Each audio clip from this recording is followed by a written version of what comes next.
Vous êtes une entreprise, une collectivité territoriale ou n'importe quelle organisation et vous vous demandez comment gérer à la française ou en tout cas avec un peu plus de souveraineté vos fichiers au quotidien. Eh bien, je vous propose de rester avec moi car j'ai le plaisir d'accueillir Bertrand Servari qui est CEO et fondateur de Net Explorer. Merci beaucoup Bertrand d'être au micro de la robe numérique. Merci à vous. Et aujourd'hui, donc, on va parler de Net Explorer et de la solution finalement, de la super solution, en tout cas parce qu'elle a un certain nombre de fonctionnalités que vous allez nous présenter. Alors, avant de commencer, euh, qu'est-ce que Net Explorer? Alors, Net Explorer, pour faire simple, c'est vraiment le spécialiste de la gestion des fichiers en ligne pour les entreprises et les organisations. Est-ce que vous parlez de fichiers dans le sens cloud? Alors, le fichier dans le sens fichier numérique et données numériques des entreprises, et après le fait que quand on dit en ligne, effectivement, on parle de la gestion de fichiers en ligne, et donc ça va être un cloud, parce que l'idée derrière Net Explorer, c'est de stocker tous les documents en ligne de manière sécurisée et surtout accessible sans contrainte de lieu. Alors, vous présentez différentes fonctionnalités. Aujourd'hui, est-ce que vous pouvez rentrer dans le détail des je vais dire, trois, quatre principales fonctionnalités que vous avez chez Net Explorer?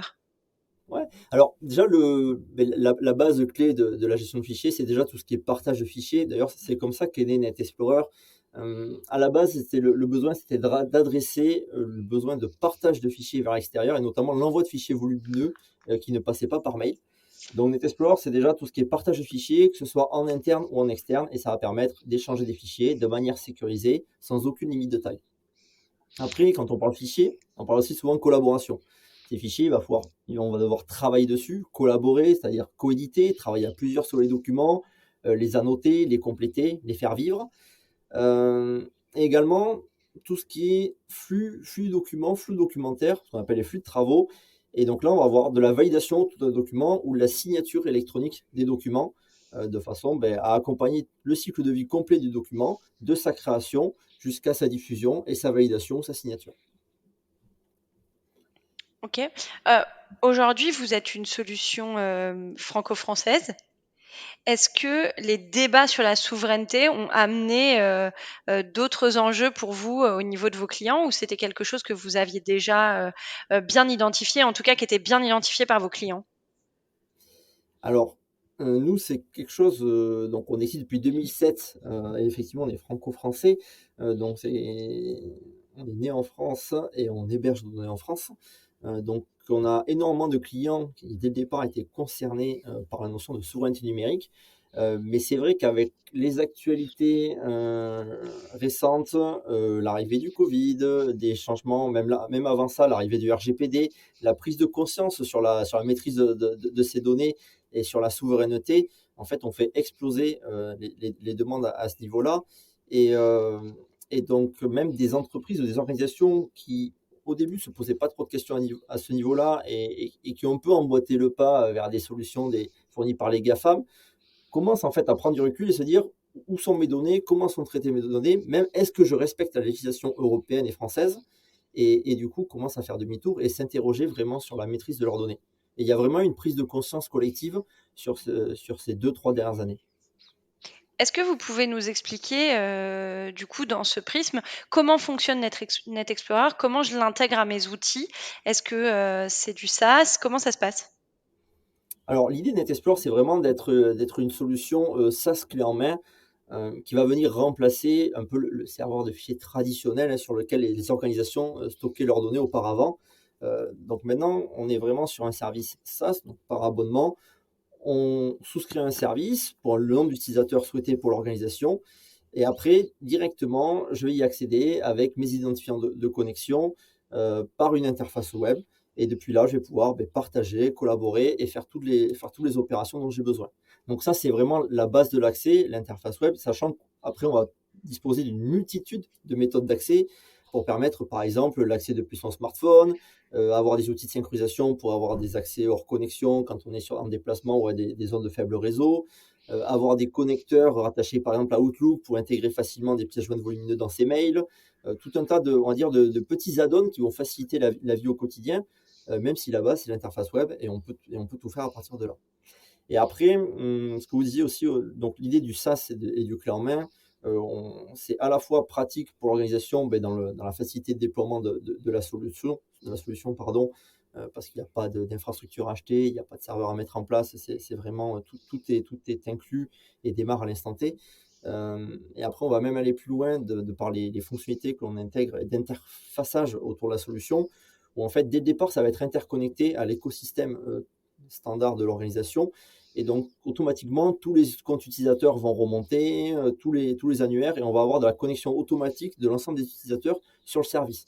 Donc, en fait, ils vont se connecter avec leur même identifiant mot de passe, comme sur leur poste Windows, ou comme sur leur mail, ou tous les autres applications qu'ils utilisent déjà, pour éviter d'avoir des comptes indépendants, etc.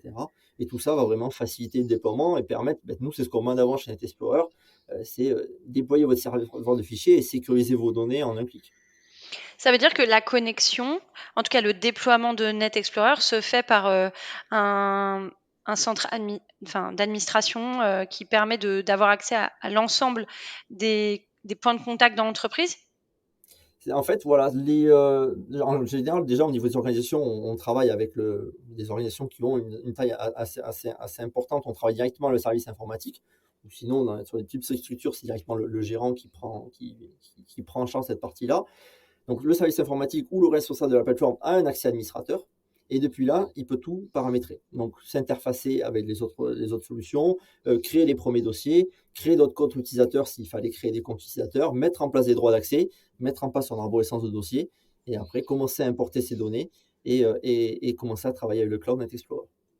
Alors, dans le cadre de ce déploiement, est-ce que vous accompagnez vos clients dans le cadre du déploiement? Par exemple, l'arborescence des dossiers, ça peut être un enjeu en soi. Parfois, il n'y en a pas. Et ce type de migration fait naître des projets justement autour de ces éléments. Il en va de la même manière sur l'aspect habilitation, accès à l'information. Est-ce que du coup, vous accompagnez vos clients sur ces aspects?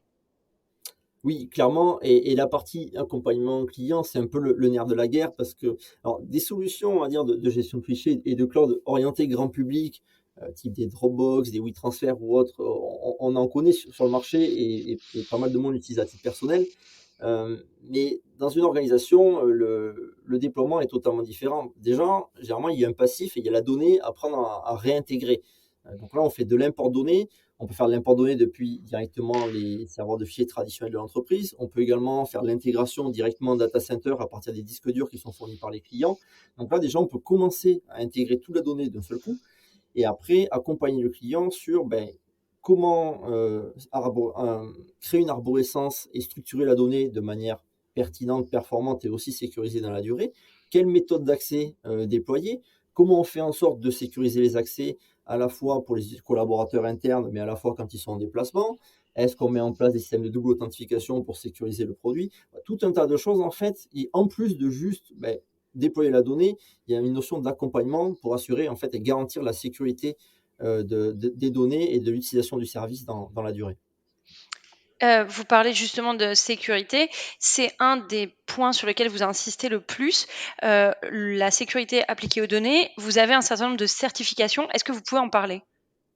Oui, alors effectivement, bon, je pense que la sécurité, c'est le nerf de la guerre pour toutes les organisations, et encore plus dans le futur avec la notion de cybersécurité et le risque d'attaque et les besoins de protection de données.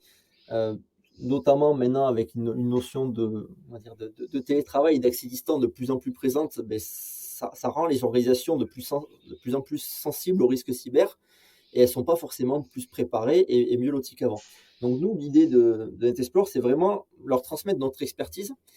Et alors cette expertise, donc déjà, elle vient de notre passif aussi, parce que depuis 2007, c'est notre métier de fournir du partage de fichiers en cloud.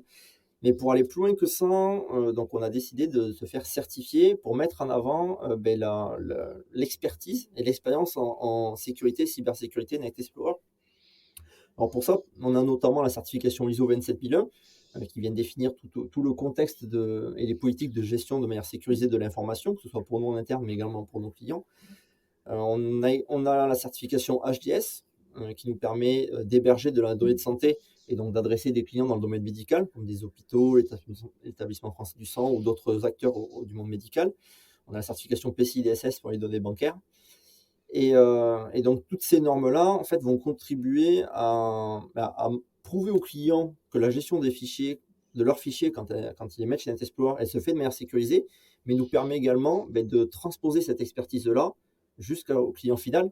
Parce que, en réalité, c'est bien beau d'avoir une solution très, très sécurisée, mais si le client l'utilise n'importe comment, avec un mot de passe très simple, il rend ces données accessibles à la vue de tout le monde sur Internet. Donc, c'est vraiment essentiel, nous, en tant que fournisseurs, de sensibiliser les clients pour que ce soit à la fois notre expérience, mais à la fois leur usage, qui contribue à faire de leurs données un véritable coffre-fort numérique. Alors justement, si tu peux revenir en quelques mots sur la création de NetExplorer, comment c'est né? Alors, ça, c'est assez cocasse. C'est né d'un besoin vraiment très, très, très, très basique. Déjà, il faut revenir en 2007. Et en 2007, sur Internet, il n'y avait pas grand-chose. Dropbox n'existait pas. WeTransfer n'existait pas. On avait peu de solutions pour envoyer des fichiers volumineux. Et à l'époque, on pouvait avoir des espaces en ligne, des espaces FTP chez Free.fr. On avait droit à l'époque à 1 giga gratuit sur lequel on pouvait mettre des fichiers. Et puis cet espace, en fait, soit il était public et donc tout le monde avait accès à tout, soit il était privé et personne n'avait accès à rien. Et c'était quelque peu limitant. Je me disais, ça serait bien quand même d'avoir une interface web qui permette en fait assez facilement de partager ces fichiers, de mettre des droits sur les dossiers, de déterminer qui a accès à quoi. Donc un besoin vraiment tout à fait basique. Et donc le besoin NetExplorer est né de là, et donc c'est comme ça que j'ai conçu la première interface NetExplorer. Et en fait, je me suis aperçu que ça répondait à un vrai besoin des entreprises, parce que à l'époque, on commençait à devoir échanger des fichiers numériques assez volumineux. Et en fait, les entreprises, elles gravaient des CD-ROM, elles les envoyaient par la poste. Et donc c'est là que le tout premier NetExplorer est né et a commencé à être utilisé par des organisations pour envoyer des fichiers volumineux qui ne passent pas par mail, et avec une notion de traçabilité pour savoir si la personne en face, elle a bien réceptionné le document ou pas. Ça, c'était vraiment les tout débuts de NetExplorer. Et aujourd'hui, le développement des multiples fonctionnalités, il vient des demandes de vos clients. Oui. Comment vous en êtes venu à créer finalement un... Alors, mais pour reprendre un peu l'historique, donc c'est vrai qu'au tout début, effectivement, il n'y avait que ce besoin de partage de fichiers qui était adressé. Et puis après, alors à l'époque, on ne parlait pas trop de télétravail, mais il y avait pas mal de collaborateurs, notamment des commerciaux, en déplacement chez les clients, qui avaient besoin d'accéder à des documents à distance. Et donc, du coup, qui commençaient à les stocker sur NetExplorer. Et en fait, on s'est rendu compte que les entreprises utilisaient l'espace vraiment comme un serveur de fichiers déporté. Et donc là, c'est là où on a commencé à greffer des fonctionnalités complémentaires, notamment les accessions mobiles, notamment les outils de synchronisation, parce que, encore une fois, maintenant, en 2022, on a la 4G, on a la 5G, on a Internet partout. En 2013, on avait plus fréquemment des coupures de connexion qu'Internet sur son téléphone portable. Et donc, du coup, ça venait pallier à toutes ces problématiques-là. Et donc, de simples solutions de partage de fichiers, on a greffé tout l'aspect collaboration et serveur de fichiers complet, et jusqu'à remplacer le serveur de fichiers traditionnel de l'entreprise par justement une solution clé en main, et qui permettait aux entreprises de se dédouaner de l'aspect sécurité et gestion de leur informatique en interne. Alors justement, vous parlez de serveurs. Il y a un point sur lequel j'aimerais qu'on s'attarde. Aujourd'hui, dans les organisations, et ce, dès qu'elles ont une taille quand même assez importante, on n'a pas un serveur, on en a un certain nombre. On peut avoir des serveurs dédiés, par exemple, à certains départements, par exemple les RH, et puis qui soient étanches par rapport à d'autres départements. Comment ça marche, cette différenciation des serveurs chez NetExplorer? Parce que ce serait qu'une seule solution. Est-ce que vous recréez un système d'information, je dirais miroir pour l'ensemble des fichiers? Comment ça se passe? Alors, déjà, au niveau de donc, pour revenir sur cette notion du serveur, à l'époque, on va dire l'informatique un peu traditionnelle des entreprises, il y avait un peu un serveur qui faisait tout. Dessus, il gérait les applications, les serveurs de fichiers, etc. Et avec l'apparition du cloud, les entreprises ont un peu déjà explosé les diverses couches que gérer leur serveur traditionnel, ce qui est positif, en segmentant justement les usages et en différenciant la partie applicative de la partie gestion de données. Et donc NetExplore, donc de notre côté, on vient adresser tout l'aspect gestion de fichiers, et uniquement ça pour vraiment sécuriser la donnée. Et après, si on parle un peu plus techniquement, l'aspect serveur et stockage de données devient clé parce que assurer la sécurité des données, c'est aussi garantir aux clients qu'on ne va pas les perdre. Et pour ça, en fait, en réalité, on exploite des data centers qui sont autour de Paris, en région parisienne. On exploite 2, en fait, en temps réel, de façon à ce que dès qu'un fichier est déposé sur NetExplorer, il est automatiquement copié sur 3 supports différents et les 2 sites différents. Donc sur 2 sites géographiques différents. Et donc ça rend les fichiers totalement sécurisés et indépendants de catastrophes majeures. Même la perte d'un data center n'impacte pas la pérennité des données chez NetExplorer. Et l'autre point complémentaire autour de ça, qui est important aussi autour de la donnée, et que les entreprises forcément ne prenaient pas en considération dans le passé, mais commencent à y être sensibles, c'est la notion de rétention d'informations. C'est-à-dire que même si ce fichier est supprimé ou est altéré, il faut toujours pouvoir conserver l'ancienne version du document. Typiquement, je me fais pirater, un pirate chiffre l'ensemble de mes données, avec ransomware, tous mes documents deviennent chiffrés, est-ce que je peux revenir en arrière pour récupérer l'ancienne version? Et ça, nous, chez NetExplore, on garantit un historique de 30 jours sur tous les fichiers de nos clients. Donc comme ça, même en cas d'attaque majeure, même s'ils arrivent à se faire pirater leurs données, parce qu'ils ont eu même un acte malveillant d'un collaborateur ou autre, on peut restaurer une ancienne version du document.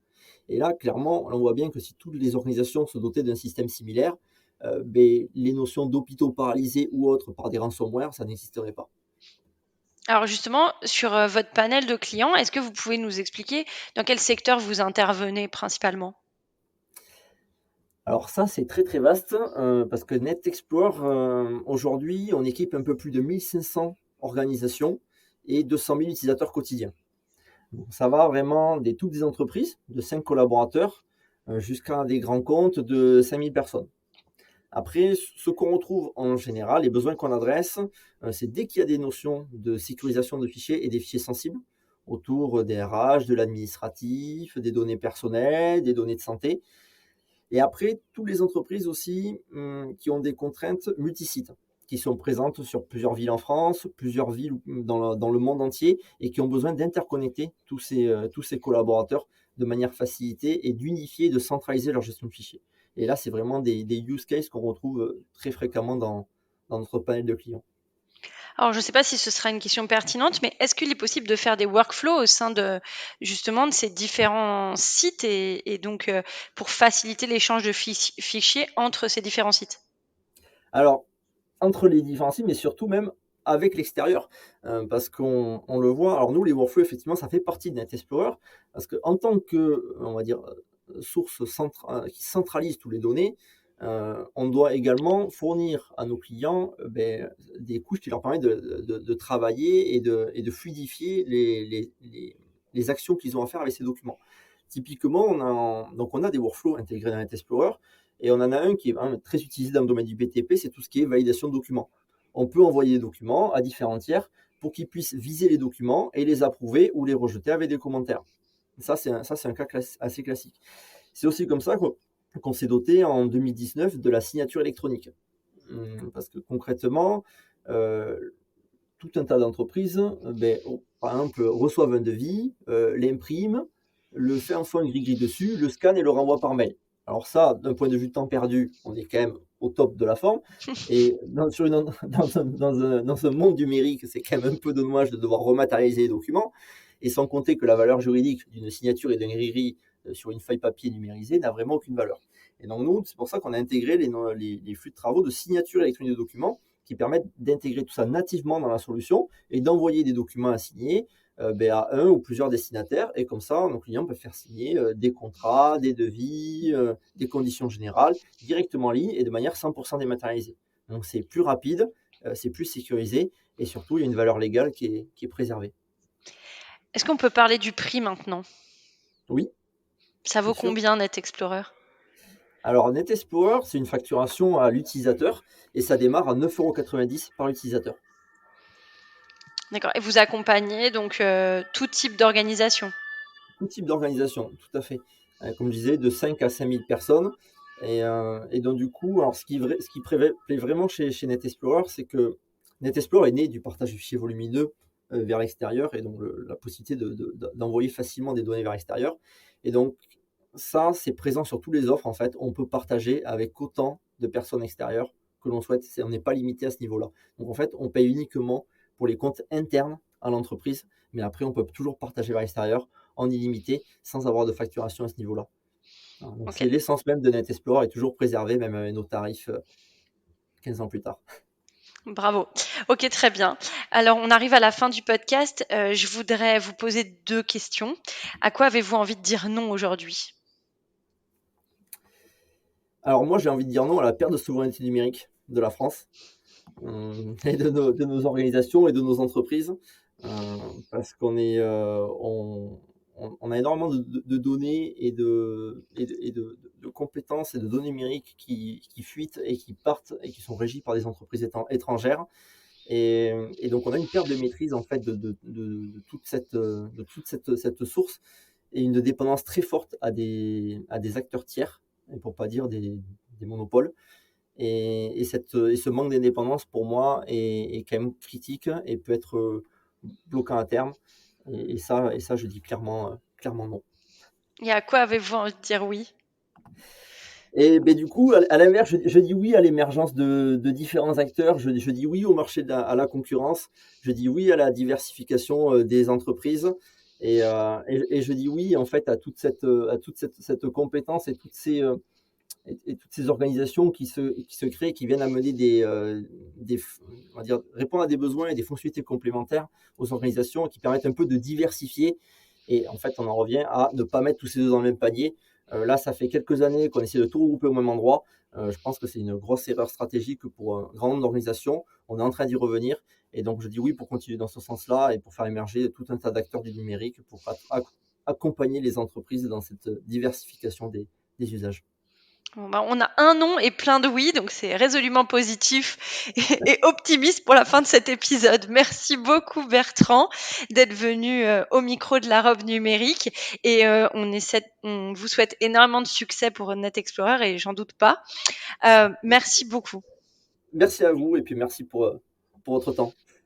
Merci, à bientôt. À bientôt.